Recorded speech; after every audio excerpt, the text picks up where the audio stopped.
Hi friends, I'm ராஜா. அதாவது இந்த வீடியோவில் நம்ம இந்த விஷயத்தை பற்றி பார்க்க போகிறோம் அப்படின்னா G20 அமைப்பு, அதாவது G20 நாடுகள் அப்படின்னு சொல்லப்படுற விஷயம்னா என்ன அப்படிங்கிறத பற்றி தான் பார்க்க போகிறோம். நீங்கள் நிறைய இடத்துல வந்து கேள்விப்பட்டிருக்கலாம், அதாவது நியூஸஸ்ல எல்லாம் பார்த்துருக்கலாம். என்ன அப்படின்னா நம்மளுடைய பிஎம் வந்துட்டு G20யில் போய் கலந்துக்கிட்டாரு, ட்ரம்ப் அவங்களாம் வந்து மீட் பண்ணி பேசிக்கிட்டாங்க. ஸோ இந்த மாதிரிலாம் நிறைய விஷயங்கள், நிறைய நியூஸஸ் எல்லாம் வரும்.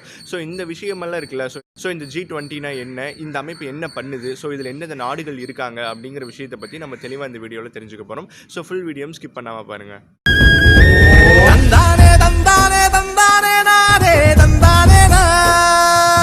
ஸோ ஃபர்ஸ்ட் ஆஃப் ஆல் இந்த G20 அப்படிங்கிறது என்ன அப்படின்னு சொல்லி பார்த்தீங்கன்னா, இது வந்து குரூப் ஆஃப் 20 அப்படின்னு சொல்லுவாங்க. இல்லை அப்படின்னா இது வந்து 20 நாடுகளோட நிதி அமைச்சர்கள் மற்றும் மத்திய வங்கிகளோட ஆளுநர் அமைப்பு அப்படின்னு சொல்லுவாங்க.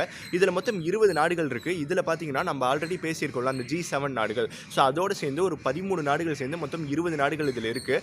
இதில் மொத்தமாக நீங்கள் பார்க்கும்பொழுது பொருளாதாரத்தின் வாயிலாக வந்துட்டு அதிகப்படியாக வளர்ச்சி அடைந்த நாடுகளான ஒரு 7 நாடுகள். ஸோ அது மட்டும் இல்லாமல் அது கூட வளர்ச்சி அடைஞ்சிட்டு இருக்க இப்போ நம்மள இந்தியா மாதிரி இருக்கக்கூடிய நாடுகள் எல்லாம் சேர்ந்து மொத்தம் 20 நாடுகள் இதில் இருக்காங்க. ஸோ அதில் 19 நாடுகள் ப்ளஸ் ஐரோப்பிய ஒன்றியம் ஒன்று சேர்ந்து 20 நாடுகள் மொத்தம் அதில் இருக்காங்க.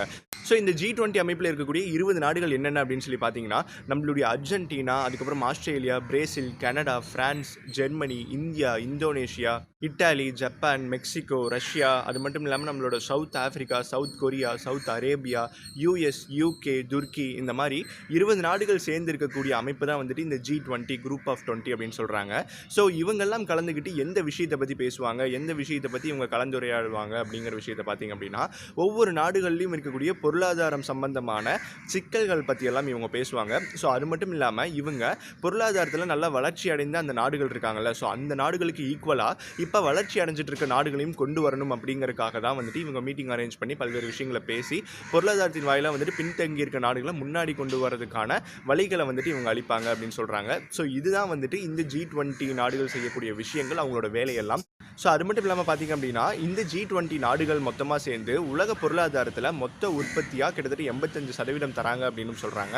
ஸோ அது மட்டும் இல்லாமல் பார்த்தீங்கன்னா, உலக வணிகத்தில் வந்துட்டு 80%, உலக மக்கள் தொகையில் 2 பங்கு வந்துட்டு இந்த G20 நாடுகள் தான் இருக்காங்க அப்படின்னு சொல்கிறாங்க. ஸோ மெஜாரிட்டி ஆஃப் பீப்புள் இருக்கக்கூடிய இந்த 20 நாடுகளும் சேர்ந்து சில நல்ல விஷயங்கள் எல்லாம் அந்தந்த நாடுகளுக்கு கொடுக்கக்கூடியதுக்காக தான் இந்த G20 அப்படிங்கிற விஷயத்தை ஆரம்பித்து அழகாக கொண்டு போயிட்டுருக்காங்க.